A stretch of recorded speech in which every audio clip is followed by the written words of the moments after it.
Friday night felt like a release valve. All week the team had been tense.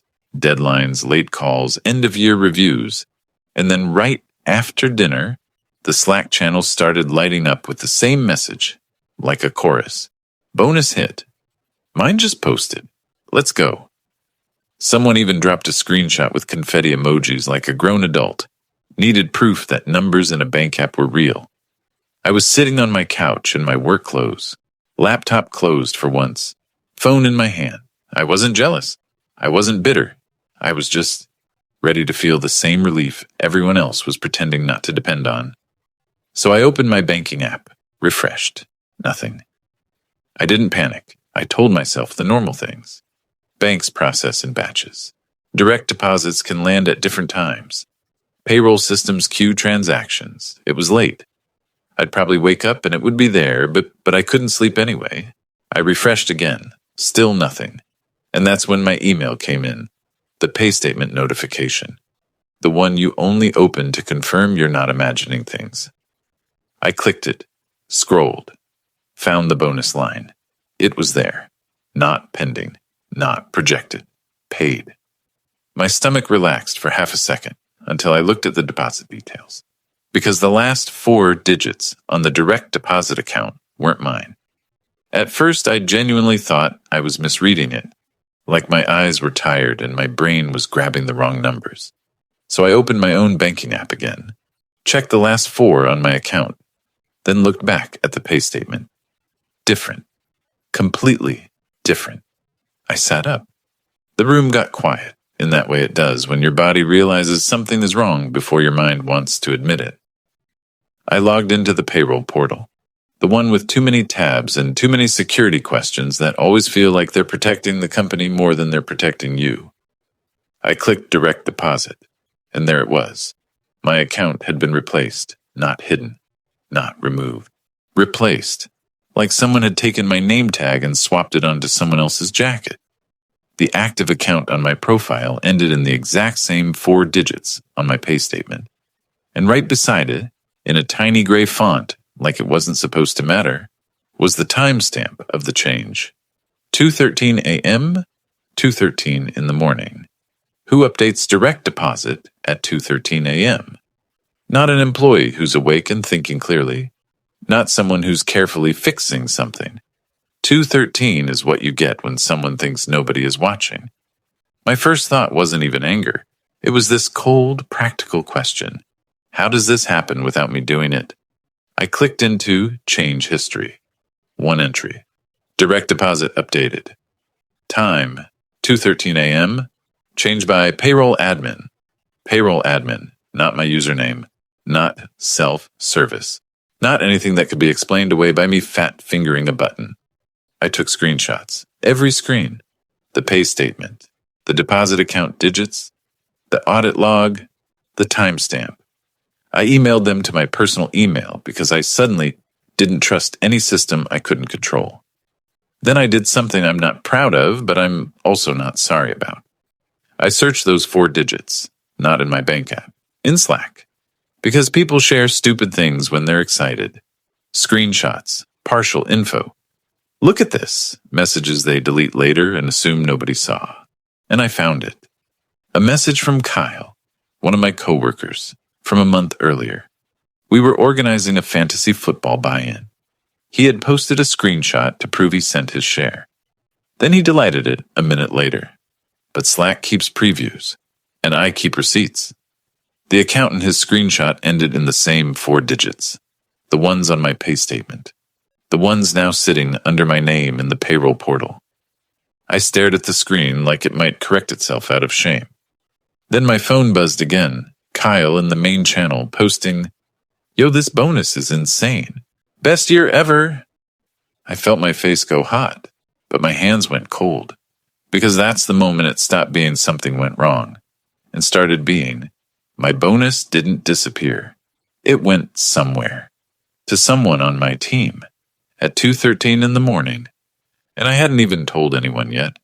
That's when my manager Brad sent me a private message, like he'd been waiting for me to notice. "Hey, if you see anything weird with payroll, don't escalate. Just tell me. We'll handle it Monday." I read it twice, then a third time, because it wasn't concern, it was control.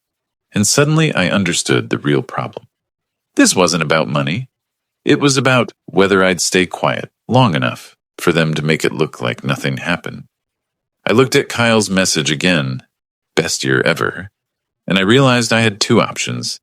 Be the guy who waits until Monday and hopes the right people fix it, or be the guy who documents everything and forces the system to look. I didn't know it yet, but the next thing I did would decide which version of me walked into work on Monday.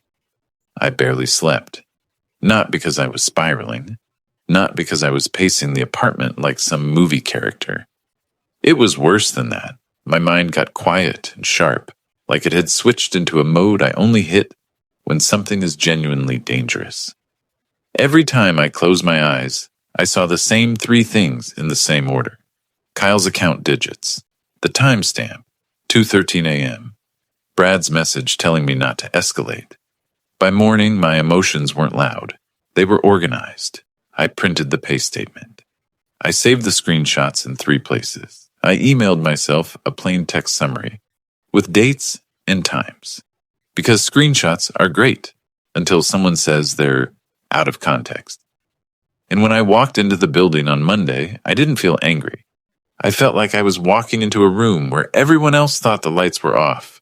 The office was doing that Monday morning thing. Coffee smell, forced energy, people talking louder than they felt.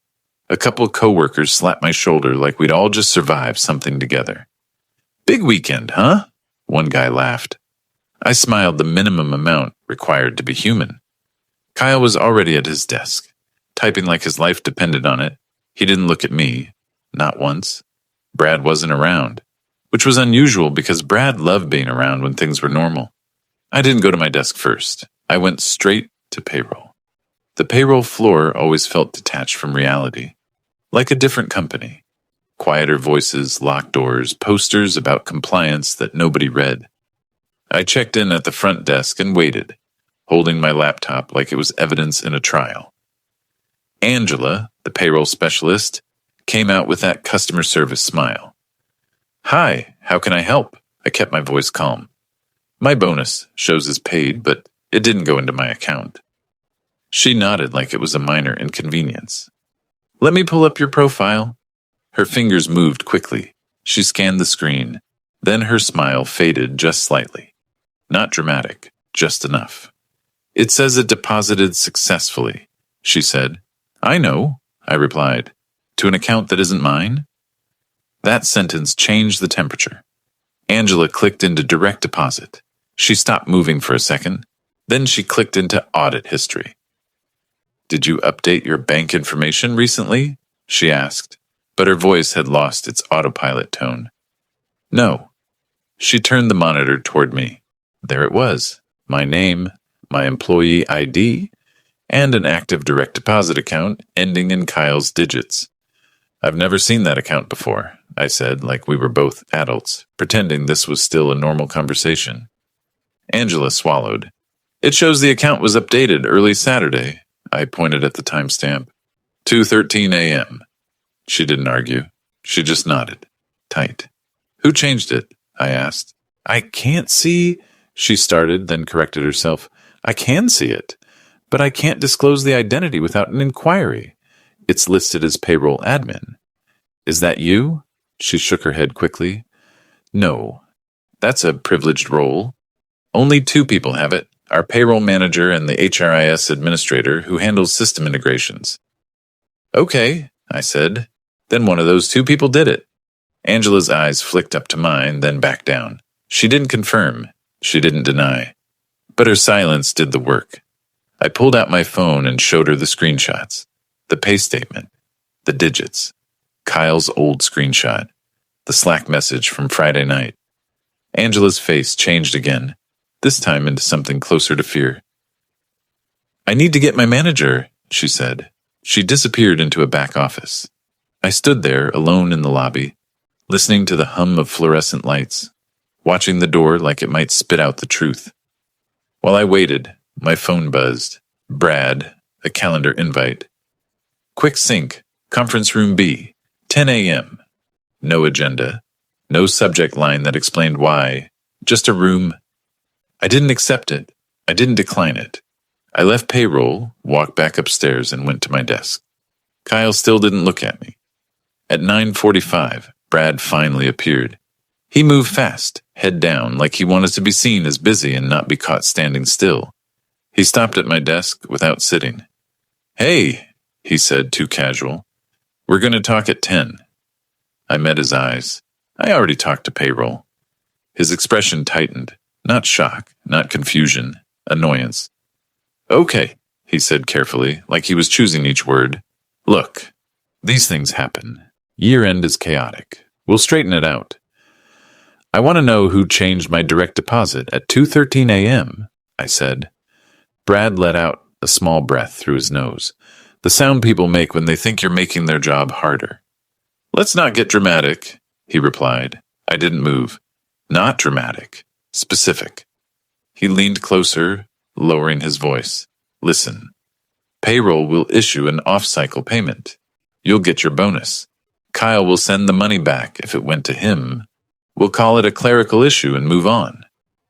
Kyle will send it back, like it was a borrowed charger, like it was a harmless mix-up, like it wasn't my pay being rerouted into someone else's account in the middle of the night."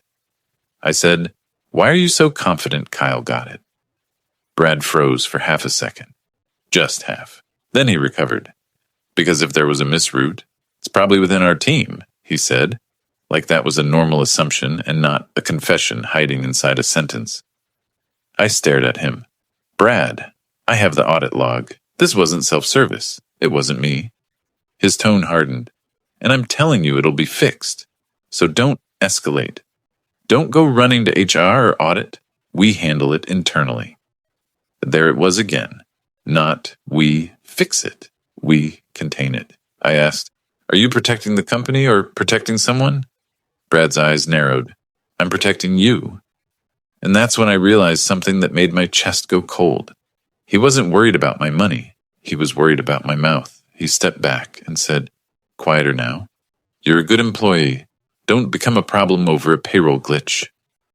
Then he walked away like he'd just done me a favor. I sat there, staring at my monitor without seeing it, feeling the office noise wash over me like water. Because now I had a new question I couldn't shake. If Brad was acting like this was already decided, then it wasn't just a glitch. It was a plan. And I was the variable they hadn't accounted for. That afternoon, I got an email from payroll. "Please confirm whether you made the direct deposit change shown in your account history." I typed one sentence back. "I did not authorize any changes. The account belongs to a coworker. I can provide screenshots and timestamps." I hit send, and as soon as I did, my phone buzzed again. "Brad, just 2 words. Call me." But that was just the beginning. By the time I got home that Monday, my body finally did what it had been postponing all weekend. It crashed, not in a dramatic way, just a slow, heavy shutdown, like my nervous system had been holding the line and finally ran out of battery. I stood in my kitchen staring at the same glass of water for a full minute without drinking it. Then I sat at my table, opened my laptop, and laid everything out like I was building a case against my own life. Pay statement, direct deposit screen, change history, timestamp, Brad's message telling me not to escalate, Kyle's old screenshot with the same account digits, Kyle celebrating in the team channel. I didn't do it because I wanted revenge. I did it because something inside me kept repeating one sentence, over and over. If they can do this once, they can do it again. And the worst part was realizing how easy it would be for them to win. Not with force, but with fatigue. All they needed was for me to accept the off-cycle payment, say thanks, and let the rest become a story people half remember as some payroll glitch. So I didn't call Brad. I opened the internal audit portal. Most companies have one. Most employees never touch it. It sits there like a fire extinguisher, present, ignored, and only used when something already smells like smoke. I filed a report with one goal: make the story impossible to rewrite. I kept the language clinical, Unauthorized change to my direct deposit. Change occurred early Saturday morning. Change performed by privileged role. Funds diverted to account belonging to a coworker. Manager instructed me not to escalate before I spoke to payroll. Screenshots attached. Then I did something else that wasn't emotional, but it was decisive. I documented the timeline in plain text. Not paragraphs. Not a rant. Just facts with times and words, because timestamps are harder to argue with than feelings. Friday night, pay statement posted, shows bonus paid. Saturday morning, direct deposit changed at 2:13 a.m. Monday morning, manager told me not to escalate. Monday mid-morning, payroll confirmed change history shows payroll admin role. I hit submit. The portal generated a case number immediately. That was the first tiny release of pressure in my chest. Not closure, not justice, but acknowledgement. That night, I didn't watch a show. I didn't distract myself. I didn't pretend this was handled. I logged into our identity portal and requested my own activity report. I only knew it existed because I'd worked with security the previous year on a project that required reviewing access logs for a third-party tool. During that project, someone from security had told us, almost offhand, that employees could request a summary of their own system access events. Most people never do, because most people assume the system is neutral. I didn't assume that anymore. The request went in. The portal said it could take up to a few business days. But early the next afternoon, Tuesday, I got a notification. Report available. I opened it expecting a list of my own logins. Instead, I saw something that made my fingers go numb. There was activity on my payroll profile at the exact time of the deposit change.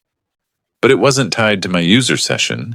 It wasn't my login, my device, my location.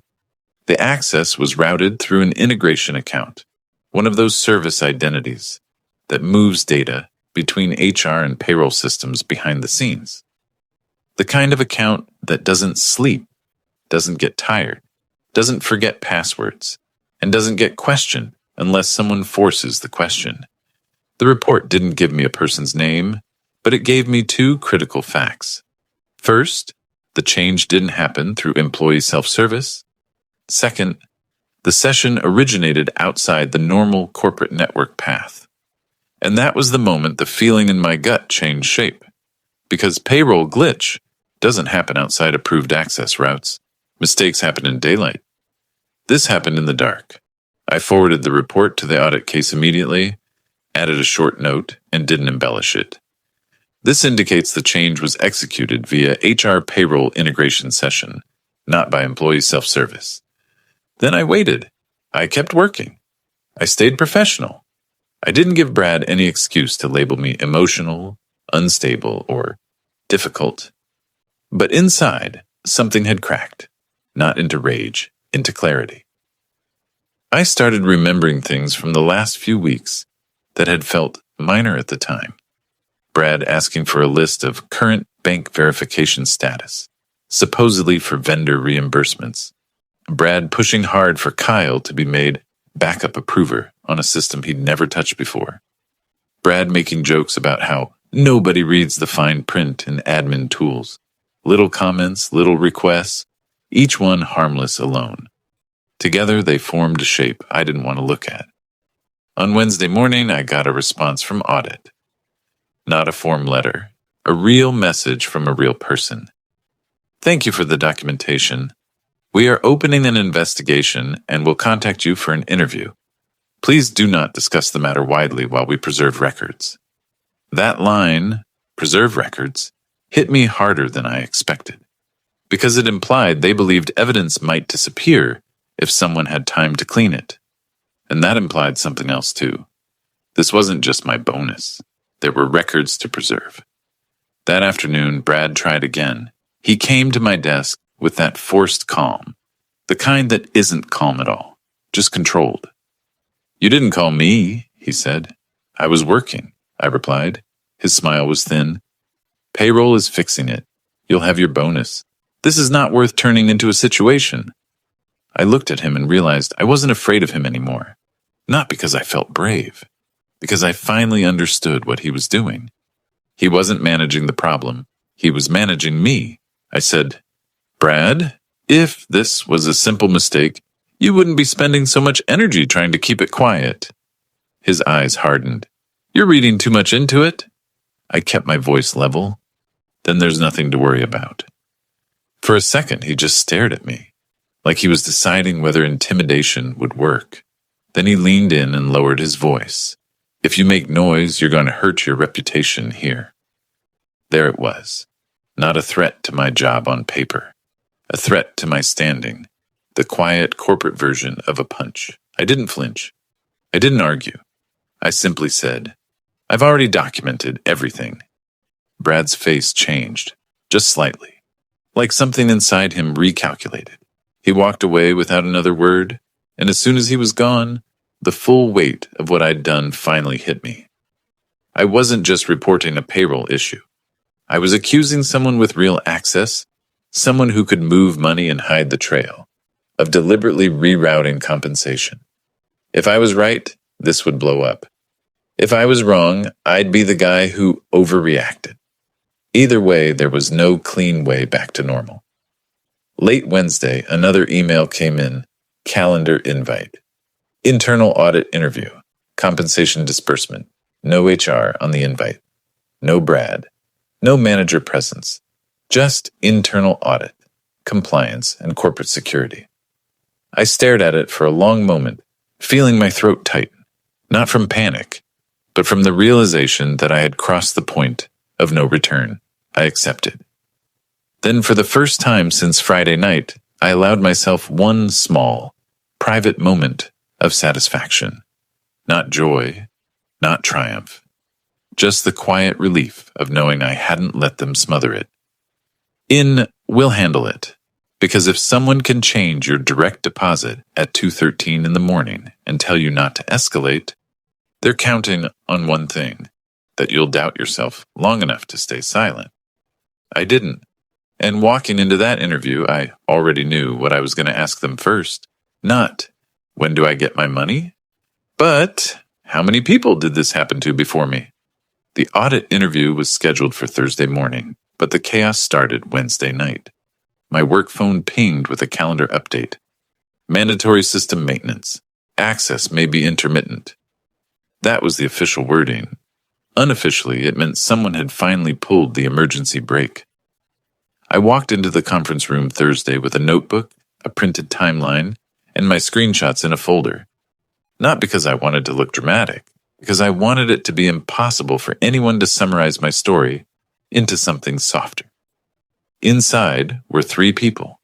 Marisol from internal audit, a compliance officer named Devin, and a corporate security analyst who introduced himself as Ray, the kind of guy who speaks politely while he watches everything. Marisol didn't waste time. "Confirm for the record," she said, "you did not authorize any change to your direct deposit."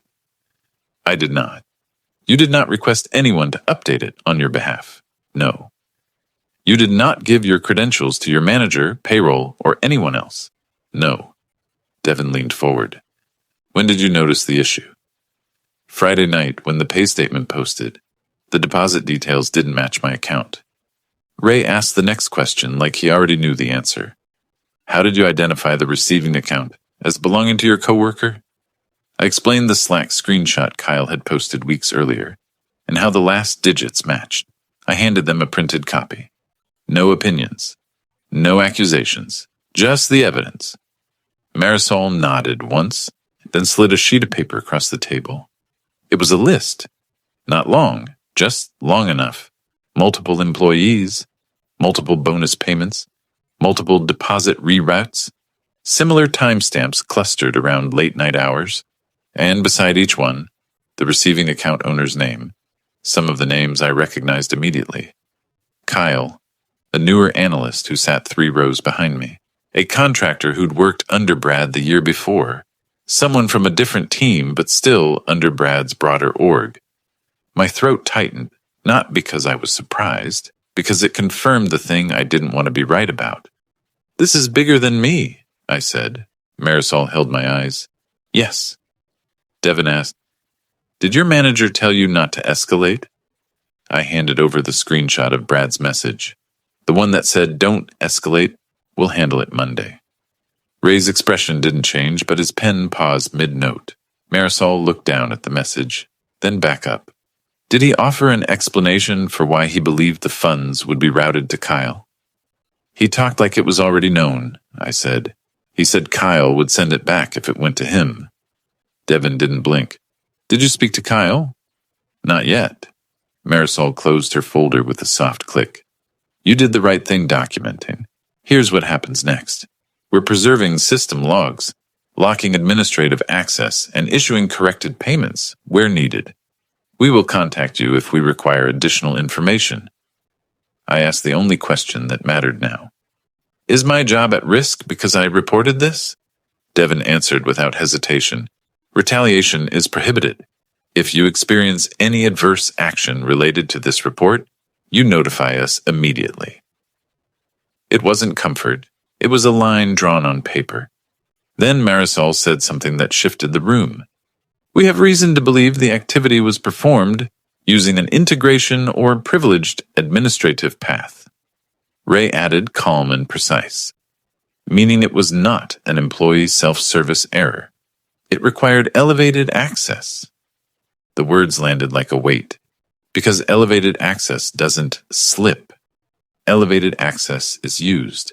When the interview ended, they didn't escort me out or tell me to keep it confidential, like I'd committed a crime. They just thanked me and reminded me not to discuss details while they secured records. I walked back to my desk, and the office felt different, quieter, tight. People still working, but with the kind of cautious focus you see before layoffs, like everyone is listening for footsteps.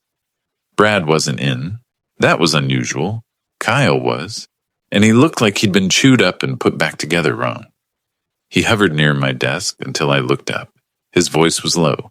Can we talk? I didn't stand. I didn't invite him to sit. I just nodded once. He swallowed. I didn't know it was yours. I let the silence stretch just long enough to make the truth come out on its own. Kyle continued fast, like if he slowed down, he'd stop speaking entirely.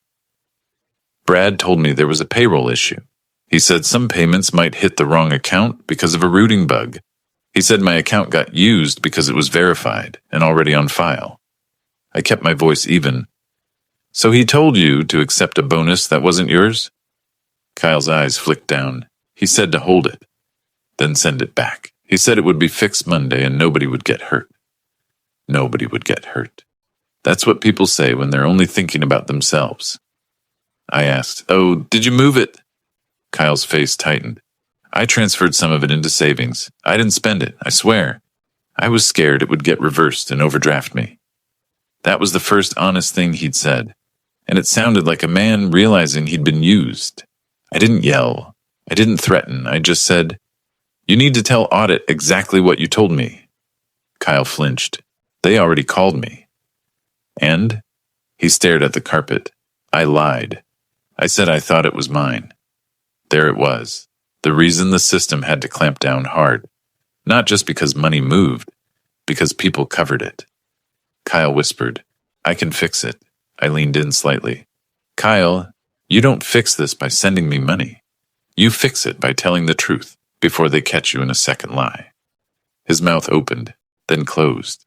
He looked like he might cry, which made me feel absolutely nothing. Not because I'm cold, because that's what happens when your trust breaks. It doesn't explode. It goes quiet. Then the first visible wave hit. A company-wide email from finance operations popped into everyone's inbox at the same time. Due to an ongoing internal review, certain compensation disbursements have been temporarily paused. Impacted employees will receive direct communication. No names, no details. Just enough to make the room inhale. Conversations stopped mid-sentence. Chairs shifted. People checked their phones like bad news could be outrun, and then almost immediately I saw it happen from across the floor. Brad's badge didn't work. I didn't see Brad himself, but I saw him on the security camera feed in my mind because someone across the aisle said, He's downstairs. He can't get in. A minute later, my phone buzzed. Brad, I didn't answer at first. I watched the screen light up, then go dark, then light up again. Then I picked up. His voice was tight, clipped, trying to sound calm and failing. What did you do? I didn't raise my voice. I reported an unauthorized change to my pay. You went to audit? He snapped. I went to payroll first. You told me not to escalate. Because it was being handled, he said too fast. I kept it clean. My direct deposit was changed in the middle of the night to my coworker's account. That's not handling. That's tampering. His breathing changed. The mask slipped. You're making this worse for yourself, he said. You're going to be seen as... As what? I cut in, still calm. As someone who noticed? Silence. Then his voice dropped lower, sharper. You think you're untouchable because you filed some report? I felt it then. Not fear. A strange relief. Because that sentence wasn't a manager trying to solve a problem. That was a man cornered by his own choices. I said, Brad, don't contact me again without legal present. And I hung up. A few minutes later, Marisol emailed me directly. Off-cycle correction is being processed. Please confirm once received. Also, if your manager contacts you again, do not engage beyond directing him to legal. They weren't guessing anymore. They were containing. And as the office buzzed with rumors and half-questions, I sat there, staring at my screen, realizing something that hit like a small emotional explosion. That night, I stopped being the guy who waited for permission to be treated fairly.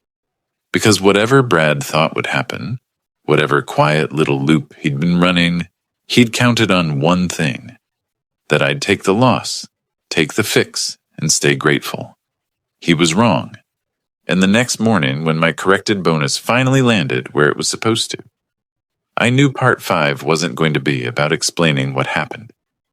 It was going to be about the part nobody warns you about, what it feels like when the system goes silent, and you realize the person who tried to break you can't even open the door anymore. Friday morning, my corrected bonus hit my account. Not a, we're working on it, not a promise. An actual deposit, clean routing, correct account, with a separate adjustment line that quietly acknowledged the mess without admitting fault. I stared at the number for a long moment, not because I was grateful, because I was confirming reality. After a week of watching people try to bend the truth into something softer, glitch, clerical, don't escalate, seeing the money land where it belonged felt less like a win and more like the world snapping back into alignment. Payroll emailed right after. Off-cycle correction completed. Please confirm receipt. I replied with one sentence. Confirmed. Thank you. Nothing emotional, no lecture, no victory lap, because I already understood the game. You don't beat corporate damage control with anger. You beat it with documentation and restraint. By lunchtime, the office had that heavy quiet that comes after a storm, when people are still picking up debris but pretending they never saw the lightning. Brad was still out. No farewell email, no transition note, no graceful exit, just absence. That's how companies like to end stories that make them look vulnerable. They don't close the book, they remove the page. Kyle wasn't at his desk either. Someone said he was on leave. Someone else said he'd been escorted out. The truth was probably somewhere in the middle. He'd been told to stay home and stop making things worse. Marisol scheduled a final call with me late afternoon. She didn't sound triumphant. She sounded tired, professional, and exact, like someone who'd spent the week staring at logs and listening to half-truths until her head hurt. We've substantiated inappropriate access and unauthorized compensation redirection, she said. I let that sit for a second. Was it Brad? I asked. There was a pause, not hesitation. Protocol. I can't discuss disciplinary outcomes, she replied, but you can assume appropriate action has been taken. I almost laughed at the phrase appropriate action because corporate language always sounds like it's wearing gloves. But then she added something that mattered more than the name. We've implemented controls to prevent this from happening again. Dual approval on administrative payment changes. named user login, automatic employee alerts, restricted access to the integration role. Common sense, installed only after someone got caught. I said, so the system was capable of protecting people. It just wasn't configured to. Marisol didn't disagree. We appreciate how you handled this, she said. You kept it factual. You didn't spread it. You preserved evidence. That made it easier to move quickly. After we ended the call, I sat for a while without doing anything. Not because I was processing the money, because I was processing what it had cost to get it back. The thing people don't tell you about situations like this is how hard the pressure is to just accept the fix, to take the off-cycle deposit, nod, and move on, because everyone around you is acting like you're the problem for noticing, because making noise makes you feel exposed, because you start imagining the label, difficult, emotional, not a team player. That was the trap, and it almost worked. That evening, I got one last message. Not from Brad, not from Audit, from Kyle. He sent it from his personal number, which told me he'd already been cut off from Slack. I'm sorry. I didn't know how bad it was. Brad said it was temporary. I panicked. I lied to Audit at first. I told them the truth today. I paid it back. I know that doesn't fix it. I read it twice. Then I put the phone down. Because the truth was, I didn't hate Kyle. I didn't even care about Kyle anymore. The emotional switch had flipped earlier in the week when I realized my own manager had tried to train me into silence. Kyle was collateral. Brad was the architect, and I'd stopped being available for either of them. The following Monday, HR sent a neutral announcement. Organizational update. Brad is no longer with the company. Interim leadership will be communicated. That was it. No mention of bonuses. No mention of fraud. No apology to the employees whose money had been rerouted at midnight. Just the corporate equivalent of wiping the whiteboard clean. The new manager met with the team later that day. She didn't address the incident directly, probably advised not to, but she did say one line that felt like a quiet acknowledgement. If anything ever touches your pay or your records in a way that feels wrong, you come to me and you document it. No one is punished for asking questions about their compensation. I watched people nod like they believed it. Some of them probably did. I didn't. Not fully. I believed systems. I believed policies. I believed logs. I believed receipts. And that was the real change in me. Not bitterness, not paranoia, just a different kind of adulthood. That night, I opened my bank app one more time. Not to refresh, not to hope. Just to confirm, the bonus was still there, and the silence afterward, the clean, unmistakable kind, was the most satisfying part of all, because it wasn't the silence of people moving on. It was the silence of a door that used to open for Brad every morning. Staying locked.